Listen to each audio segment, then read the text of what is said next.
నమస్తే. టీ5 ప్రేక్షకులకు స్వాగతం. ఎట్టకేలకు ఢిల్లీ ముఖ్యమంత్రి అరవింద్ కేజ్రీవాల్ తీహార్ జైలు నుంచి బయటకు వచ్చాడు. వచ్చి రావడంతో ఈరోజు మెహ్రౌలీ ప్రాంతంలో ఇండియా కూటమి అభ్యర్థిగా పోటీ చేయబోతున్నటువంటి ఆమ్ ఆద్మీ పార్టీ అభ్యర్థి నిర్వహించే ఎన్నికల సభలో రోడ్ షోలో పాల్గొనబోతా ఉన్నాడు. నిన్నటి వరకు ఢిల్లీ వీధులన్నింటిలోనూ మనకు కనిపించేటువంటి పోస్టర్లు జైల్లో ఉన్నటువంటి కేజ్రీవాల్ పోస్టర్లు, దాంతోపాటు కేజ్రీవాల్ భార్య వీధుల్లో ఈ నియంతృత్వాన్ని ప్రశ్నిస్తూ చేస్తున్నటువంటి ప్రచారానికి సంబంధించినటువంటి వీడియోలు, పోస్టర్లు వచ్చాయి. నిన్న సాయంత్రం కేజ్రీవాల్ జైలు నుంచి బయటకు వచ్చిన తర్వాత ఢిల్లీలో క్యాంపెయిన్ సీన్ మారిపోయింది. టైగర్ ఈజ్ బ్యాక్ అనే పోస్టర్లు ప్రత్యక్షమయ్యాయి. ఈ బెయిల్ గ్రాంటింగ్ సమయం కూడా మనం ఆసక్తికరమైనటువంటి పరిశీలించాల్సి ఉంది. మనందరూ తెలుసు, వినూత్నటువంటి రాజకీయ శైలి, సమీకరణ వ్యూహాలు, క్యాంపెయిన్ ఎజెండా, వీటితోటి అనూహ్యంగా భారత రాజకీయ రంగంలోకి చొచ్చుకొచ్చినటువంటి పార్టీ ఆమ్ ఆద్మీ పార్టీ నాయకుడు కేజ్రీవాల్. ఎవరు ఊహించినంతగా పంజాబ్ రాష్ట్రంలో ఆయన కోరిక హర్యానా రాష్ట్రంలో అధికారానికి రావాలి ఢిల్లీ తర్వాత, కానీ పంజాబ్ రాష్ట్రంలో అధికారానికి వచ్చారు. గోవాని టార్గెట్ చేసి వ్యూహరచన సాగుతూ ఉంది. అట్లాగే గుజరాత్లో కూడా స్థానిక మున్సిపల్ ఎన్నికల్లో గతంలో జరిగినటువంటి వాటిల్లో అంతో ఎంతో అరంగేట్రం చేసింది ఆమ్ ఆద్మీ పార్టీ. ఈసారి గుజరాత్లో ఆమ్ ఆద్మీ పార్టీ, కాంగ్రెస్ పార్టీ కలిసి ఇండియా కూటమి తరఫున బరిలో నిలబడ్డాయి. కాబట్టి గుజరాత్ ఎన్నికల పోలింగ్ పూర్తయ్యేంత వరకు విచారణ వాయిదాల పరంపర సాగుతూ వచ్చింది. గుజరాత్ ఎన్నికల కసరత్తు పూర్తయిపోయిన తర్వాత, పోలింగ్ మూడో దశలో మొత్తం స్థానాల్లోనూ పోలింగ్ పూర్తయిపోయిన తర్వాత కేజ్రీవాల్కి బెయిల్ ఇవ్వటం అంటే కేజ్రీవాల్ ప్రధానంగా కర్ణాటక, రాజస్థాన్, గుజరాత్, గోవా రాష్ట్రాలలో క్యాంపెయిన్కి వెళ్లకుండా ఉండేటందుకు తీసుకోవాల్సినటువంటి జాగ్రత్తలన్నీ కేంద్ర ప్రభుత్వం తీసుకున్నట్టుగా మనకు కనపడుతుంది. ఇక మిగిలిన 4 దఫా పోలింగ్లు అఫ్కోర్స్ ఢిల్లీలో ఉన్నటువంటి 7 స్థానాల్లో ఉన్నాయి. 2 దఫాలు 2014లో కానీ 2019లో కానీ ఈ 7 స్థానాలని బీజేపీ కైవసం చేసుకుంది. రాష్ట్ర అసెంబ్లీ కేజ్రీవాల్ పట్టు చేతి కిందకు వచ్చినప్పటికీ పార్లమెంటు స్థానాలు మాత్రం బీజేపీ సొంతం చేసుకుంది. ఈసారి ఒక 2 సంవత్సరంన్నర కాలంగా కేజ్రీవాల్ కూడా తన వ్యూహాన్ని మార్చుకొని, తన ఎజెండాను మార్చుకొని రానున్న ప్రమాదాన్ని తనకు రానున్న ప్రమాదము, దేశానికి రానున్న ప్రమాదం రెండింటినీ గుర్తించి ప్రతిపక్ష కూటమి, ఇండియా కూటమితోటి చేతులు కలిపాడు. ప్రధానమైనటువంటి స్టార్ క్యాంపెయినర్గా ఎదిగాడు. దాంతో ఈ ఢిల్లీ పార్లమెంట్ ఎన్నికల్లో జరుగుతున్నటువంటి ఎన్నికల్లో జరగబోతున్నటువంటి 7 పార్లమెంట్ నియోజకవర్గాలలో కనీసం 4 స్థానాల్లో ఈసారి బీజేపీ ఓడిపోయే అవకాశాలు కనిపిస్తున్నాయి అనేది కీలకమైనటువంటి సమాచారం. ఈ 4 పార్లమెంటరీ కాన్స్టిట్యున్సీ స్థానాల్లోనూ ప్రధానమైనటువంటి స్టార్ క్యాంపెయినర్గా రాహుల్ గాంధీ అట్లాగే కేజ్రీవాల్ ఉండబోతున్నారు. ఇది బీజేపీకి ఒక పెద్ద ఎదురుదెబ్బ.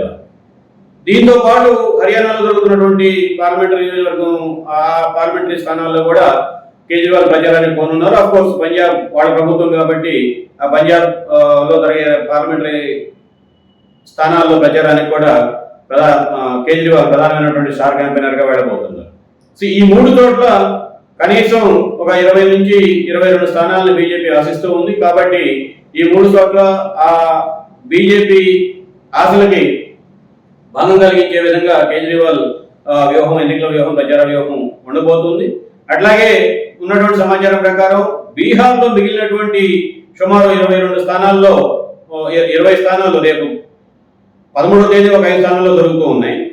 ఇంకొక 20 స్థానాల్లో జరగబోయే ప్రచారంలో, అట్లాగే ఉత్తరప్రదేశ్లో జరగబోయే ప్రచారంలో కూడా కేజ్రీవాల్ కీలకమైనటువంటి పాత్ర పోషించబోతూ ఉన్నారు.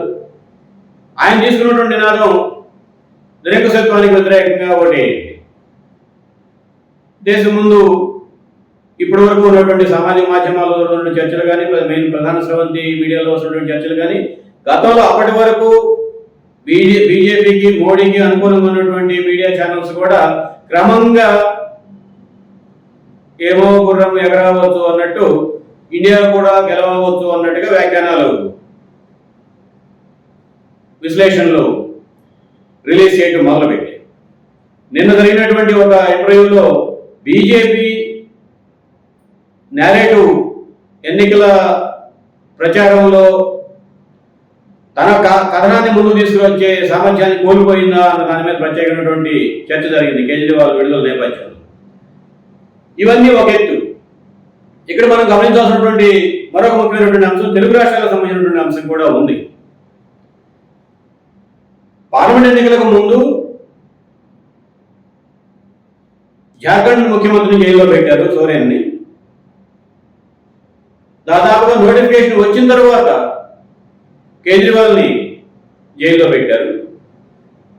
అదే సమయంలో గుడియడంగా అసెంబ్లీ ఎన్నికలు, తెలంగాణలో అసెంబ్లీ ఎన్నికలు ముగిసిన తర్వాత మాజీ ముఖ్యమంత్రి కేసీఆర్ గారి కుమార్తె కవిత గారిని జైల్లో పెట్టారు. మొన్న బెయిల్కి సంబంధించినటువంటి వాదనలకి హాజరవుతూ ఆవిడ ప్రకటన కూడా చేసింది. రేవణ్ణ లాంటి వేలాది మందిని వేధించి ఒక అభినవ కీచకుడుగా ఉన్నటువంటి రేవణ్ణని దేశాలు దాటించడానికి ప్రభుత్వం సహకరిస్తోంది, కానీ నాలాంటి వాళ్ళకి బెయిల్ ఇవ్వడానికి ప్రభుత్వం సహకరించడం లేదు, ఇది బీజేపీ యొక్క బంధు ప్రమాణాలు అని చెప్పి ప్రకటించింది. దానికంటే ముందు బహుశా ఒక 2 నెలలు 3 నెలల ముందు అనుకుంటాను, ఆంధ్రప్రదేశ్లో మాజీ ముఖ్యమంత్రి చంద్రబాబు నాయుడు గారిని జైల్లో పెట్టారు. ఈ 4 ఒక కామన్ అంశం మనకు కనపడుతుంది. ఎక్కడైతే సోరెన్, కేజ్రీవాల్ గట్టిగా బీజేపీకి వ్యతిరేకంగా నిలబడ్డారు, మీరు జైల్లో పెట్టినా ఏం చేసినా మేమేమి లొంగేది లేదు, తలగేది లేదు అని చెప్పి అన్న పద్ధతుల్లో వాళ్ళు ఉన్నారు. నికరంగా ఇండియా కూటమిలో భాగస్వాములుగా ఉన్నారు. ఇటువంటి ఒక నికరమైనటువంటి వైఖరి తీసుకోవడంలో చంద్రబాబు నాయుడు విఫలమయ్యాడు అనేది మనకు స్పష్టంగా కనపడుతుంది. ఈ పరిణామాలను గమనించినప్పుడు వీళ్ళకి బెయిల్ వచ్చినప్పుడు ఆయన కూడా బెయిల్ వస్తుంది, కానీ ఆ బెయిల్ రావడానికి బీజేపీ, జనసేన కూటమిలో టీడీపీ భాగస్వామ్యం కావడానికి మధ్య ఉన్నటువంటి కాలాన్ని కనుక మనం పరిశీలిస్తే బహుశా ఈ కూటమిలో అప్పటి వరకు అయిష్టంగా ఉన్నటువంటి చంద్రబాబు నాయుడు గారు బీజేపీ, జనసేన ఉన్నటువంటి కూటమిలో భాగంగా ఎన్నికల పొత్తులో సిద్ధమవుతున్నారు అన్న సూచనలు వచ్చిన తర్వాతనే బెయిల్ వచ్చిందని చెప్పుకోవడానికి కూడా మనకి అవకాశాలు కనపడుతూ ఉంది. ఆ రకంగా చేయడం ద్వారా ఇవాళ కేజ్రీవాల్ విడుదల, ఆ రోజు చంద్రబాబు నాయుడు విడుదల మధ్య ఉన్నటువంటి సమీకరణాలని, రాజకీయ నేపథ్యాన్ని మనం పరిశీలిస్తే చంద్రబాబు నాయుడు పశ్చాత్తాపడే రోజులు దగ్గరలో ఉన్నాయా అనేది కూడా మనకు అర్థమవుతుంది.